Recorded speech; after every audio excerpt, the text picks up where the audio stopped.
My research revealed the nature that our consciousness was changing the composition of the blood, which is the environment for your cells. And so your cells adjust to the environment, and that our consciousness is not always sending the best information to our cells. Things like fear get in the way and other kinds of things like that. And I got down to understanding, so, oh my God, it's our consciousness that is, it's not the genes controlling us. Epigenetics, which is a science I saw 50 or more years ago in my research, I said, oh my God, the cells are controlled by their environment. Yeah, but their environment's the blood. And I go, yeah, but the chemistry of the blood. And I go, yeah, but who's controlling the chemistry of the blood? And I go, the brain is the chemist. And then comes the most important question is, well, what chemicals should the brain be putting into the body and to the blood? And I go, the brain translates your thoughts into complementary chemistry. A positive, loving thought releases loving chemistry in your brain. When you're in love, you release dopamine into the blood. That's pleasure. Oxytocin, bonding to your loved one. Growth hormone. That's why when people fall in love, they glow. They're healthy. Healthy. Why? How'd they get healthy? The blood environment now contains the hormone for enhancing vitality and love. I go, but what if you have a picture of something you're afraid of? And I go, oh, love chemistry is not coming out of that brain. It's going to release fear chemistry. You got fear, it's going to make chemistry that complements fear. And I go, that shuts down your biology, gets you into protection. Love opens you, fear closes you. To survive, you got to be open, because you can't live in a bubble like this. You have to have. So I go, so why is it relevant? I say, I'm teaching everybody about the cells and the environment and the consciousness. And I say, yeah. And it comes down to the subconscious. And I go, thank you very much. Because that's all. What else I can leave you with? Hey, the subconscious is a problem. I have no idea. I'm a cell biology. Go, what the hell is subconscious? I don't know. All I remember is I'm finished my lecture, and I got the same question that I always get, which irritated the hell out of me, because the question was, well, how do I change the subconscious? And I go, oh, that's not my job. I don't know how to do that. And I was upset because I thought the brilliance I saw in the environment and the chemistry and the genes and epigenetic, I thought that fabulous. And at the end of my lecture, nobody asked me a question about that. They just said, how do I change it? And I go, psh. And so I get deflated. And I remember in Colorado, I was giving this lecture, and of course, the first question, and it was like, blah. Then I was putting my computer back in my briefcase, walking to the back of the classroom when the next speaker shows up, and all I hear is, I'm going to show you how to change those programs Bruce was talking about. And I go, huh? I turn around, it's Rob Williams up there. He said, I'm going to change somebody's behavior right here. And I go, whoo. That's pretty ballsy, Rob. You're going to change somebody in front of this whole audience? I'm going to watch.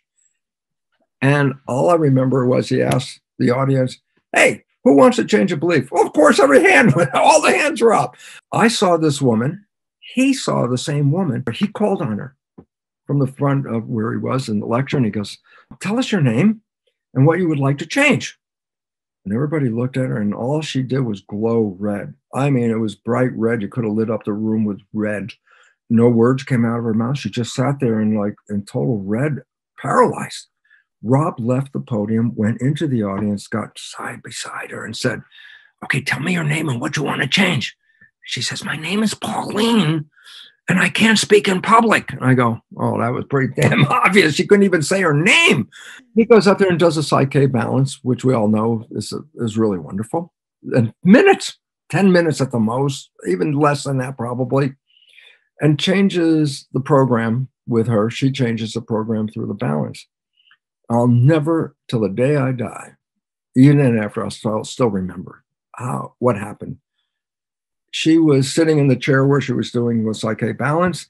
They complete the balance. They get up. Rob tests that the balance has worked, and then has his arm on her shoulder and turns her around to the audience and says, Pauline, would you like to describe to the audience what you just experienced?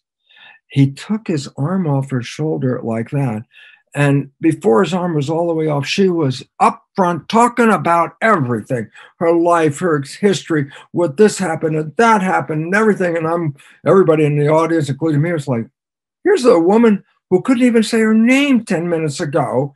And the line that could have been the most best punchline of a joke was, Rob had to say, Pauline, would you please sit down? You're using my lecture time. And it was just like, holy crap. This woman's life changed in 10 minutes. That was my first experience.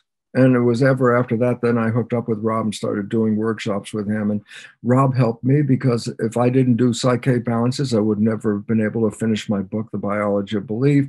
I never would have ended up with Margaret. Margaret wouldn't have ended up with me because a balance changed her life. And she didn't believe in any of this. This was really great because she was trying to finish up her college degree that she never finished. And she was at home. The dissertation she was writing she had to finish it for the next morning for class.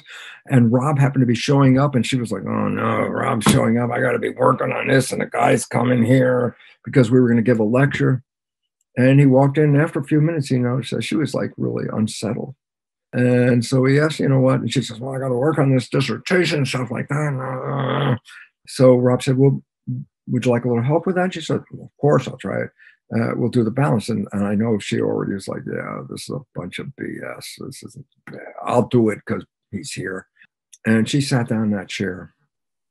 And 10 minutes later, she got out of that chair. She said, oh my God, I am so completely different. I know I'm completely different. I feel it. The pressure of my life is gone. The stress is, I feel so free and so light. So Rob and I go off to give a lecture in Oakland. She's staying home. You know what? She finished it so fast that she sat down and watched the movie because it came out just came out after the balance, right? And so the next day when she was in class and they turned in a dissertation, and the teacher asked, well, who would like to talk about their dissertation? She said her hand went up faster than her mind realized. So she looked at her hand, she goes, like in her mind, what the hell? I don't like doing this. But she got up. She was selected first, got up, and she went through the whole thing. No fear. And all of a sudden, it was a recognition. I am not the same person I was before that balance. And although we had a great relationship then, it got infinitely better after her balance, because whatever fears she had about herself, when they disappeared, she was so open and ready for loving without fear, loving without problems, loving for freedom of being in love. Hey, it's 23 years later, we're still there. Keep reaching to feel better, because the world needs you to feel good so you can share that very special gift that only you have. And if you want more, check out my next video here.